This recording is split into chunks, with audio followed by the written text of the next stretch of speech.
Good morning student. आज हम पढ़ेंगे कक्षा 9 का पाठ 1 दो बैलों की कथा, जिसके लेखक हैं प्रेमचंद। प्रेमचंद द्वारा लिखी गई कहानी दो बैलों की कथा भारतीय कृषकों और पशुओं के भावात्मक संबंध पर आधारित है। परोक्ष रूप से यह कहानी भारत की आज़ादी के आंदोलन से जुड़ी है, क्योंकि इसमें प्रतिपादित किया गया है कि स्वतंत्रता सहज ही नहीं मिलती, उसके लिए संघर्ष करना पड़ता है। पशु पक्षियों के माध्यम से उपदेश देने की परंपरा हितोपदेश पंचतंत्र जैसे ग्रंथों से प्रारंभ हुई थी। प्रेमचंद ने यहाँ पर उसी परंपरा को विकसित किया है। यह कहानी 5 प्रकरणों में बटी है, जिसका सार कुछ इस प्रकार है। जानवरों में गधे को अपनी असीम सहनशीलता और सीधेपन के कारण बुद्धिहीन जानवर माना जाता है। सुख दुख लाभ हानि का उस पर कोई प्रभाव नहीं पड़ता है। अपनी ऐसी सहनशीलता व सीधेपन के कारण ही अफ्रीका और अमेरिका जैसे देशों में भारतीयों को अपमान सहना पड़ता है।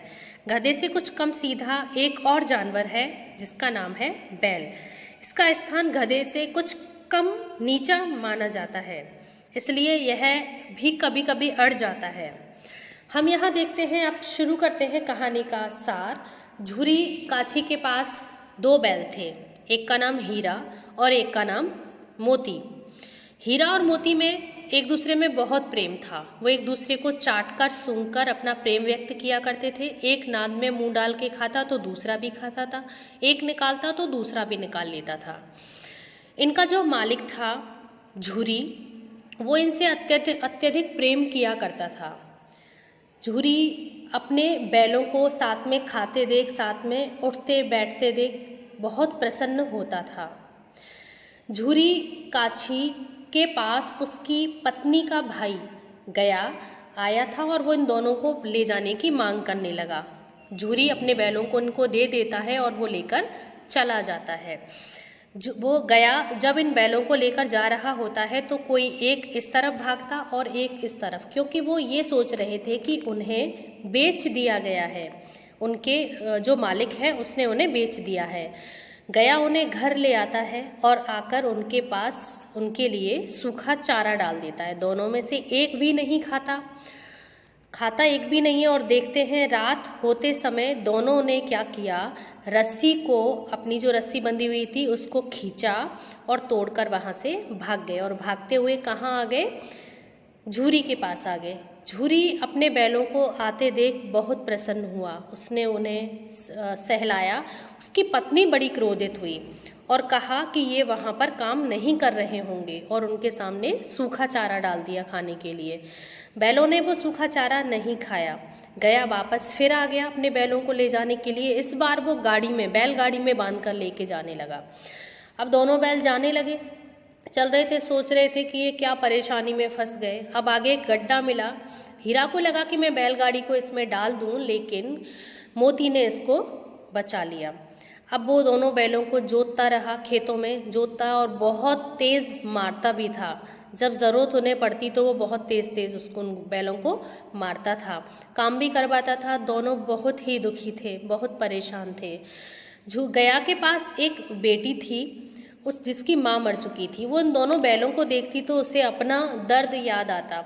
वो इन दोनों के पास आती और अपनी बची हुई रोटियां उनको खिलाती थी।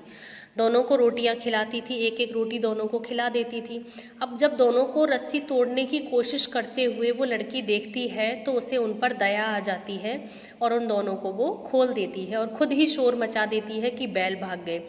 गया बैलों को खूंटे पर ना देखकर और शोर सुनकर बैलों के पीछे पीछे भागता है, लेकिन बैल और भी तेज भागते हैं और उसको पकड़ नहीं पाते हैं। रास्ते में चलते चलते दोनों बैलों को रास्ते में एक सांड मिलता है। सांड दोनों से लड़ाई करता है। दोनों डर जाते हैं, लेकिन दोनों योजना बनाते हैं कि हम दोनों एक साथ इस पर वार करेंगे। जब वो हीरा पर वार करता तो मोती पीछे से अपने सींग गड़ा देता था, और वो जब आगे से मारता था तो वो पीछे से उस पर अपने सींगों को गड़ाकर उस पर वार करता था।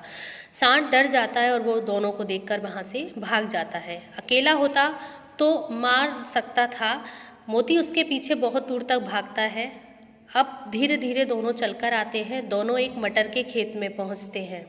मटर के खेत में पहुंचने के बाद दोनों ने खूब सारी मटर खाई, खूब अच्छे से पेट भरा। कई दिनों से कुछ खाने को नहीं मिला था, तो यहाँ पर दोनों बड़े ही प्रसन्न होते हैं। दोनों मटर खाते हैं। दोनों को मटर खाते देख खेत का मालिक वहाँ आ जाता है और दोनों को ले पकड़कर कांजी हाउस में बंद कर देता है। वहाँ पर घोड़ा, भैंस, बकरी, भेड़, गधे आदि वहाँ जानवर पहले से ही मौजूद थे। अब उन सबको देखकर बड़े ही चिंतित होते हैं हीरा मोती। उन दोनों को देखते हैं तो कोशिश करते हैं कि कैसे न कैसे करके कांजी हाउस की दीवार को तोड़ दिया जाए। कांजी हाउस की दीवार को तोड़ने की योजना बनाते हैं। रात होती है और रात होते ही मोती कहता है कि मैं इसको तोड़ने की योजना बनाता हूँ, मैं तोड़ता हूँ। धीरे धीरे करके वो उसको तोड़ने की कोशिश करता है और एक के बाद एक प्रहार करते हुए थोड़ी सी दीवार गिर जाती है। थोड़ी सी दीवार गिरती है। जैसे ही दीवार गिरती है, सबसे पहले उसमें से कौन सा जानवर भागता है? घोड़े भागते हैं। उसके बाद भैंस भाग जाती हैं, बकरियां भाग जाती हैं और गधों को हीरा मोती सींगों से मार मार के भगा देते हैं। लेकिन हीरा मोती में से दोनों में से कोई भी वहाँ से नहीं जाता। सुबह जब होती है और कांजी हाउस का मालिक वहाँ पहुँचता है तो जानवरों को वहाँ नहीं देखता, तो बड़ा ही गुस्सा होता है और उन दोनों बैलों को नीलाम करने की योजना बनाता है। सबसे ज़्यादा बोली लगाने वाला नीलामी में उनको खरीद कर ले जाता है। दोनों ही बहुत कमज़ोर हो चुके थे, उनसे चला भी नहीं जा रहा था, हड्डियां निकल आई थीं।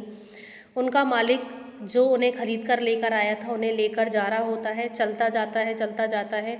अब बैल देखते हैं कि ये रास्ता तो कुछ जाना पहचाना सा नज़र आ रहा है, कुछ जानी पहचानी सी जगह है। तो वो क्या करते हैं, वहाँ से जैसे ही उन्हें रास्ता जाना पहचाना नजर आया, वो वहाँ से जल्दी जल्दी कदम बढ़ाते हैं और भागते हुए झूरी के घर पहुँच जाते हैं। अपनी उसी नाद में खड़े हो जाते हैं। उन बैलों को वहाँ आया देख झूरी बहुत खुश होता है, बहुत प्रसन्न होता है। उसकी आंखों में खुशी के आंसू थे। दोनों से लिपट कर रोता है। जब उनका नीलामी में खरीदा हुआ मालिक उन्हें लेने आता है तो दोनों बैलों को बड़ा ही गुस्सा आता है और उसे वो मार मार के उनके पीछे दौड़ते हैं और उसे वो भगा देते हैं। झूरी की पत्नी बैलों को देखती है और बड़ी ही प्रसन्न होती है। प्रसन्न होने के दोनों को वो अपने हृदय